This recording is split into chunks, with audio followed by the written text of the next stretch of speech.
ng isang guro ang kanyang grade 2 pupil sa Tayug, Pangasinan. Nasugatan sa ilong ang bata. Dumepensa naman ang kanilang principal para sa guro. Aksidente lang daw ang pagkakabato sa bata. Makibalita tayo kay CJ Turida ng GMA Dagupan. Nasugatan sa mukha ang grade 2 pupil na itago natin sa pangalang Len. Umiiyak siya ng puntahan ng GMA News. Ayon sa kanya, binato siya ng stick ng kanyang guro noong Biyernes sa Tayug Central Elementary School sa Pangasinan. Ayaw na raw pumasok ng bata. Binasa po ako, yung nakaupo lang po ako. Ano daw kasalanan mo? Wala po. Anong ginagawa mo noon?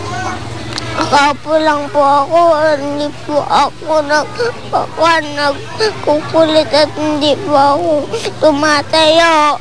Desidido ang tumatayong magulang ng bata na sampahan ng reklamo ang guro.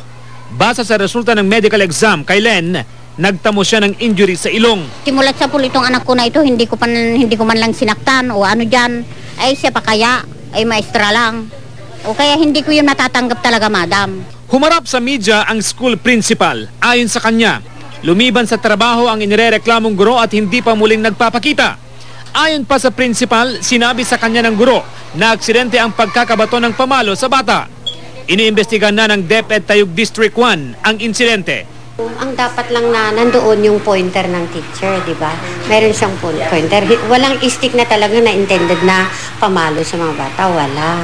O, alam na nila ngayon yung child abuse. Di ba? Maraming ano yon na kahit tawagin mo lang sa mga alias na mga pangalan, child abuse na yon. Alam na ng guro yun ngayon. CJ Turida, Nagbabalita, Pilipinas.